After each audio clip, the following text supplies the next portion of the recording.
అందరికీ నమస్కారం. ఈరోజు మనం మాట్లాడుకోబోయే సబ్జెక్ట్ ఏంటంటే రిజర్వేషన్స్. రిజర్వేషన్స్ అంటే మనకి చాలా రకాలైన రిజర్వేషన్స్ ఉన్నాయి. చాలా రకాలైన రిజర్వేషన్స్ అంటే మన ట్రైన్స్‌లో మనం చేసుకునే రిజర్వేషన్స్ కానీ, ఫ్లైట్స్‌లో మనం చేసుకునే రిజర్వేషన్స్ కానీ, లేకపోతే ఇంకా ఇంకా అనేక రకాలైన రిజర్వేషన్స్ ఉన్నాయి. కానీ ఇందులో కూడా ఇంకొక కేటగిరీ ఉంది. ఆ కేటగిరీ ఏంటంటే ఉద్యోగాల రిజర్వేషన్‌లు, చదువులో రిజర్వేషన్‌లు, పొలిటికల్ రిజర్వేషన్స్ ఇవన్నీ ఉన్నాయన్నమాట. ఈ రిజర్వేషన్‌లు యాక్చువల్‌గా ఈ పొలిటికల్ రిజర్వేషన్స్ కానీ, ఉద్యోగ రిజర్వేషన్ కానీ, ఇవి చదువుకోవడానికి రిజర్వేషన్స్ కానీ, ఇవన్నీ కూడా వెనుకబడిన కులాల కోసం నిర్దేశించారు. మనం స్వతంత్రం వచ్చిన తర్వాత మన రాజ్యాంగంలో ఈ రిజర్వేషన్లు అనే ఒక పార్ట్‌ని పొందుపరిచారు. యాక్చువల్‌గా అయితే మీకు రాజకీయ రిజర్వేషన్లు అయితే 10 సంవత్సరాల వరకునే రాజకీయ రిజర్వేషన్లు అనేది ఇవ్వటం జరిగింది. కానీ కొన్ని రాజకీయ పార్టీలు వాళ్ళ స్వార్థం కోసం ఈ రిజర్వేషన్లు అనేది కంటిన్యూ చేసుకుంటూ పెంచుకుంటూ పోతున్నారు అన్నమాట. కానీ ఈ రిజర్వేషన్ ఫలాలు అంటే ఆ రోజు వాళ్ళు ఆ రిజర్వేషన్ని తీసుకురావటం అనే ఒక కాన్సెప్ట్ ఏదైతే ఉందో అది నిజమే, కరెక్ట్, 100% కరెక్ట్. కానీ దాని ఫలాలు అందరికీ అందినయా? నిజంగా వెనుకబడిన కులాలలో ఉన్న, వెనుకబడిన వర్గాలలో ఉన్న నిజమైన పేదవాడికి ఈ రిజర్వేషన్ అందుతుందా అనేది ఇక్కడ ఒక క్వశ్చన్ మార్క్. ఆ రోజు అంటే స్వతంత్రం వచ్చి 70 సంవత్సరాలు అయిపోయింది. 70 సంవత్సరాల్లో ఎక్కువ పర్సెంట్ 55 సంవత్సరాలు కాంగ్రెస్ దేశాన్ని పరిపాలించింది. కానీ ఎప్పుడు కూడా వాళ్ళ స్వార్థానికే ఈ రిజర్వేషన్లు అనేది పొడిగించుకుంటూ రావటం, రిజర్వేషన్స్ విధానాన్ని మార్చకపోవటం, ఎప్పుడు ఓటు రాజకీయాలు తప్ప వేరే రాజకీయాలు కాంగ్రెస్కి అయితే గుర్తుకు రాకపోవటం. ఎప్పుడు వాళ్ళకి వాటి మీద ధ్యాస తప్ప వేరే ధ్యాస ఉండదు. ఎప్పుడు వాళ్ళ అధికారంలో అంటే ఉండాలి. అది వాళ్ళ ఉద్దేశం. అంతే తప్ప మనం బాగుపడాలి, మనం ప్రజల్ని బాగు చేయాలి, కష్టమైన ప్రజలకి ఏదో ఒకటి చెయ్యాలి అనే ఉద్దేశం మాత్రం కాంగ్రెస్ పార్టీకి ఎట్టి పరిస్థితుల్లోనూ లేదు, రాదు కూడా. వాళ్ళ ఉద్దేశం అంతా అంతే. ఇప్పుడు కూడా మీకు నేను పళ్ళ గుద్ది చెప్తాను, రైతు ధర్నాలు అయితే రైతులు మాత్రం చేయట్లేదు, కాంగ్రెస్ పార్టీ చేస్తుంది. ఎందుకంటే వాళ్ళు రాజకీయ నిరుద్యోగంలో ఉన్నారు. ఇప్పుడు రైతులకి ఫ్రీడమ్ వచ్చేసి రైతులు వేరే కంపెనీలతో టైఅప్ అయితే వాళ్ళని రాజకీయ నిరుద్యోగులందరూ ఎలా సంపాదించాలి, బ్లాక్ మార్కెట్ ఎలా చేయాలి, ఈ విషయంలో వాళ్ళకి కొంత ఒక రకమైన భయం ఉంది. కాబట్టి రైతులు అనే పేరులో కొంతమందిని డబ్బు ఇచ్చి కొంతమందిని తీసుకొచ్చి అక్కడ కూర్చోబెట్టి దేశాన్ని నవ్వుల పాలు, అంటే వాళ్ళ స్వార్థం కోసాన్ని దేశాన్ని నవ్వుల పాలు చేయటం, దేశాన్ని అవమానం చేయటం. ఎందుకంటే దేశానికి అవమానం అయినా పర్వాలేదు, వాళ్ళ జేబులు నిండితే చాలు అనుకునే మనస్తత్వం కాంగ్రెస్ది. ఇలాగా ఏంటి ఈయన ఇలా విమర్శిస్తున్నాడు అని మీరు అనుకోవచ్చు. కానీ నేను విమర్శించడం అనేది కాదు, నేను నిజం చెప్తున్నాను. ఇప్పుడున్న కాంగ్రెస్కి చిత్తశుద్ధి అనేది లేదు. వాళ్ళకి రాజకీయాలే అవసరం. ఓకే, ఖచ్చితంగా రాజకీయాలు అవసరం. ఓకే, ఇకపోతే మన సబ్జెక్ట్ అయితే రైతులు కాదు. దాని గురించి నేను ఆల్రెడీ ఇంతకుముందు వీడియోలో కూడా మాట్లాడాను. ఇంకొక వీడియో కూడా నేను చేయడానికి సిద్ధంగా ఉన్నా, చేస్తాను. ఇంకో వీడియో అయితే చేస్తాను, ఖచ్చితంగా చేస్తాను. రైతుల మీద ఇంకో వీడియో చేయడానికి నేను రెడీగా ఉన్నా. ఓకే, ఇకపోతే ఈ రిజర్వేషన్స్ ఎంతవరకు ఫలప్రదమైనయి, ఎంతవరకు అందరికీ అందుబాటులోకి వచ్చినాయి, ఎంతవరకు అందరికీ ఉపయోగపడ్డాయి అంటే నన్ను అడిగితే నేనేం చెప్తానంటే ఉపయోగపడలేదని చెప్తాను. కానీ అంటే కొంతవరకు ఉపయోగపడితే ఉపయోగపడి ఉండొచ్చు. ఇప్పుడైతే దుర్వినియోగం అవుతున్నాయని చెప్తాను. రిజర్వేషన్లు అనేవి దుర్వినియోగం అవుతున్నాయి. ఇంకొక రకంగా మనం మాట్లాడుకోవాలి అంటే రిజర్వేషన్స్ ఇప్పుడు 70 సంవత్సరాలు అయింది, భారతదేశానికి స్వతంత్రం వచ్చి 70 సంవత్సరాలు అయింది కదా. రిజర్వేషన్ యొక్క మోడల్ ఏదైతే మనం కులాన్ని బట్టి రిజర్వేషన్ ఇవ్వటం అనే ఒక విధానం ఉందో ఆ విధానానికి స్వస్తి పలకవలసిన అవసరం ఎంతైనా ఉంది. ఎందుకు స్వస్తి పలకవలసిన అవసరం ఉంది అంటే ప్రస్తుత పరిస్థితుల్లో పేదరికం, వెనుకబాటు అనేది కులాల వారీగా కాదు, ప్రతి కులంలోనూ వెనుకబడిన వాళ్ళు ఉన్నారు. ప్రతి కులంలోనూ పూట భోజనానికి కష్టపడే వాళ్ళు ఉన్నారు. నా ఉద్దేశం, ఇక్కడ నేను చెప్పే ఉద్దేశం ఎవరికైనా కోపం తెప్పించవచ్చు, కానీ నా ఉద్దేశం ఏంటంటే పేదవాడికి రిజర్వేషన్ అవసరం, కులానికి కాదు అనేది నా ఉద్దేశం. ఎందుకంటే వెనుకబడిన కులాలలో కూడా కోటీశ్వరులు ఉన్నారు,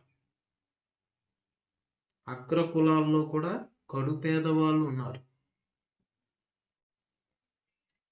ఇక్కడ ఏమవుతుంది, అగ్ర కులాలు అనే ఒక బూచి చూపించి ఇక్కడున్న కడు పేదవాడు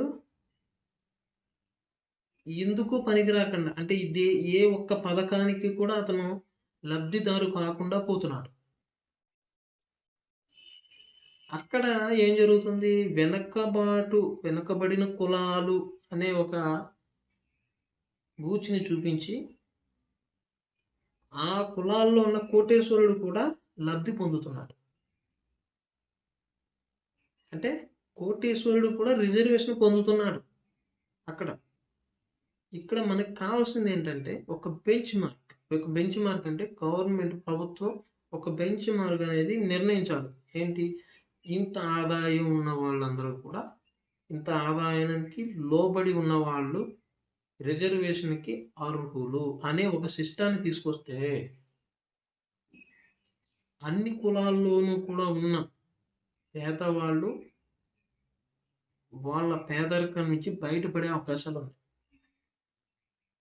అంతేగాని కొన్ని కులాలకి మేము రిజర్వేషన్స్ ఇస్తున్నామంటే ఆ కులాల్లో ఉన్న ధనవంతులు కూడా ఈ రిజర్వేషన్ ఉపయోగించుకుని ప్రభుత్వ ఉద్యోగాలు పొందటం కానీ, అనేక రకాలైన ఫెసిలిటీస్ వాళ్ళు పొందటం కానీ జరుగుతుంది.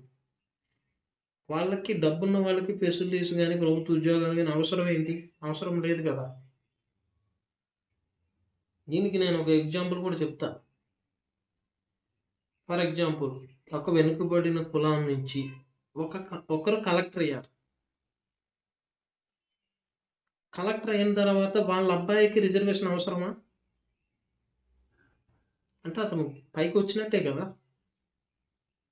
వెనుకబాటు నుంచి అతను అగ్రకులాన్ రేంజ్కి వచ్చినట్టే కదా. అతను ఒక ఉన్నతమైన పదవిలో ఉన్నాడు కాబట్టి అతనికి ఇంకా రిజర్వేషన్, అతని ఫ్యామిలీకి రిజర్వేషన్ అవసరం లేదు. నా ఉద్దేశం ఇది, నేను వ్యక్తిగత ఉద్దేశం అనమాట. అందరూ కూడా మీ వ్యక్తిగతంగా మీరు ఆలోచించండి, నేను చెప్పింది ఎంతవరకు కరెక్ట్ అనేది మీకు అర్థమవుతుంది. అతని పిల్లలకి రిజర్వేషన్ ఎందుకు అనేది నా క్వశ్చన్ మార్క్. ఇలాగా ఈ 70 సంవత్సరాల్లో ఈ వెనుకబడిన కులాల్లో చాలా వరకు ఎంతోమంది ప్రభుత్వ ఉద్యోగాల్లో చేరటం కానీ, వాళ్ళ కుటుంబాలు ఉన్నత స్థితికి రావడం కానీ జరిగినాయి. మరి అటువంటప్పుడు వాళ్ళకి కూడా కులం పేరు చెప్పి ఉన్నతమైన స్థితికి ధనవంతులుగా మారిన వాళ్ళకి కూడా మనం రిజర్వేషన్లు ఈ కులాల పేరు చెప్పి రిజర్వేషన్లు ఇవ్వడం ఎంతవరకు సబబు? అలాగని అగ్ర కులాల్లో ఒక పూట భోజనానికి కష్టపడే వాళ్ళు ఎంతోమంది ఉన్నారు. వాళ్ళకి కులం పేరు చెప్పి వాళ్ళకి ఎటువంటి అవకాశాలు దొరకట్లేదు. ఎటువంటి అవకాశాలు వాళ్ళకి లేవు. చదువుకోవడానికి కూడా కష్టపడుతున్నారు వాళ్ళంతా. మరి వాళ్ళకి ఎందుకు మనం సమాన అవకాశాలు ఎందుకు అంటే ఇక్కడ మనకు కావాల్సింది ఏంటంటే మన సమాజంలో సమానత్వం రావాలి అంటే బ్యాలెన్స్ కావాలి. బ్యాలెన్స్ అంటే కులాలకు అతీతంగా పేదవాడు అంటే పేదవాడినే ఒక కులంగా గుర్తించండి. అప్పుడు ఏమవుతుందంటే పేదవాళ్ళందరికీ కూడా లబ్ధి చేకూరినట్టు అవుతుంది. అంతేగాని కులం పేరు చెప్పుకుని ఆ కులంలో ఉన్న కోటీశ్వర్లకి రిజర్వేషనే, ఆ కులంలో ఉన్న పేదవాడికి రిజర్వేషన్ ఇస్తే పర్వాలేదు, ఇబ్బంది లేదు.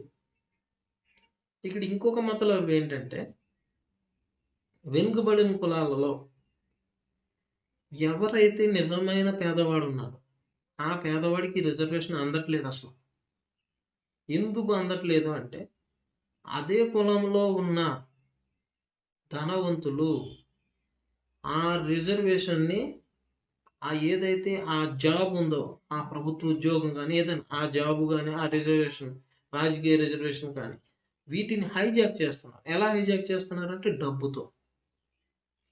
హైజాక్ చేయడం వల్ల ఏమవుతుంది, నిజంగా పేదవాడు దాంట్లో లబ్ధిదారుడు కాకుండా పోతున్నాడు. దానివల్ల అతను ఆ ఉద్యోగం సంపాదించే అవకాశాన్ని కానీ, ఎందుకంటే ధనవంతుడు అదే కులంలో ఉన్నాడు, ధనవంతుడు డబ్బుతో ఆ ఉద్యోగాన్ని కొనేస్తున్నాడు.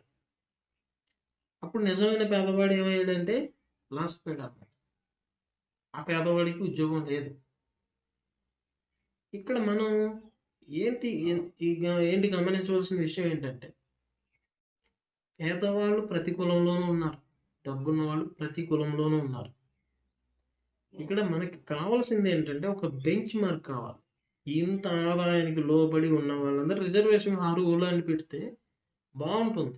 ఎందుకంటే ప్రతి ఒక్కరికి కూడా సమాన అవకాశాలు, పేదవాళ్ళందరికీ సమాన అవకాశాలు దొరికే అవకాశం ఉంది. ఇప్పటికైనా ప్రభుత్వాలు ఆలోచించి ఈ రిజర్వేషన్ల మీద ఒక నిర్ణయం తీసుకుంటే బాగుంటుంది. ఎందుకంటే ఇంకొక విషయం కూడా ఉంది ఇందులో ఇంకో మతలబు ఏంటంటే ఏదైతే రిజర్వేషన్లు ఉన్నాయో ఈ రిజర్వేషన్లని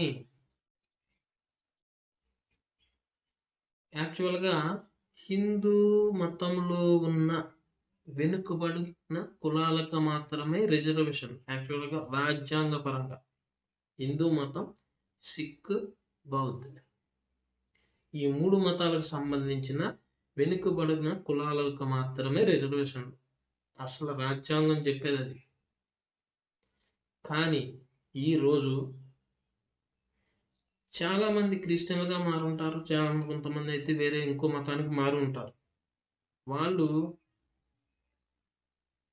ఇంకా కులాన్ని అడ్డం పెట్టుకుని ఆ రిజర్వేషన్లు అనేది అనుభవిస్తున్నారు.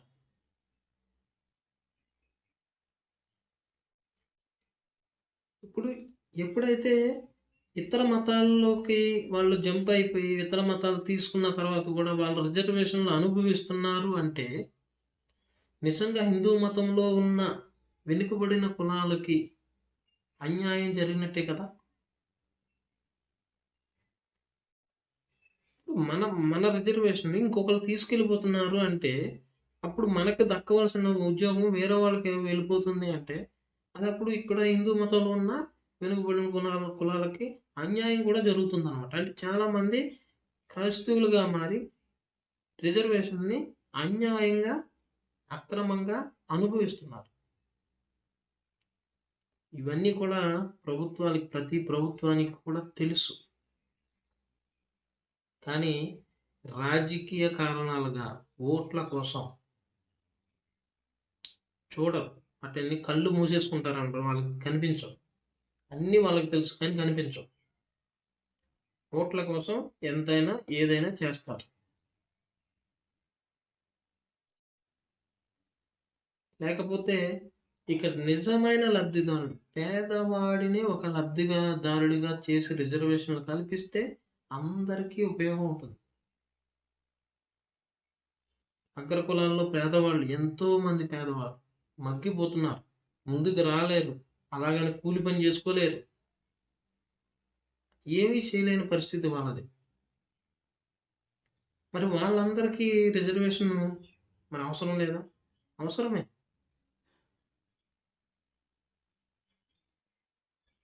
ఇక ఇంకొక విషయం మనం చెప్పాలంటే,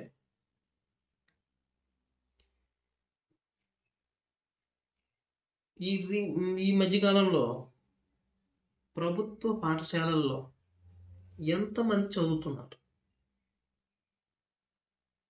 ఇదొక ప్రశ్న. ఎంతమంది చదువుతున్నారు? ఎవ్వరూ చదవట్లేదు. ఏదైతే మనం వెనుకబడిన కులాలని మనం చెప్పుకుంటున్నామో వాళ్ళు కూడా ప్రభుత్వ పాఠశాలల్లో చదవట్లేదు.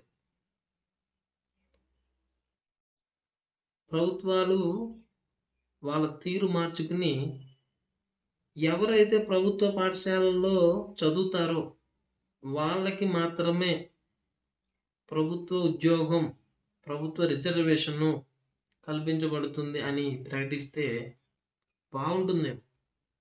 ఎందుకంటే ప్రభుత్వ పాఠశాలలన్నీ కూడా ఖాళీగానే ఉన్నాయి. చాలా వరకు టీచర్స్ రావడం వెళ్ళిపోవడం తప్పించి ఎవరు కూడా చదవట్లేదు. అంటే వాళ్ళ ఆర్థిక పరిస్థితి మెరుగుపడింది. వెనుకబడిన కులాల్లో కూడా వాళ్ళ ఆర్థిక పరిస్థితి మెరుగుపడింది. అందువల్లే వాళ్ళు ప్రైవేటు పాఠశాలలకి వాళ్ళ పిల్లల్ని పంపిస్తున్నారు.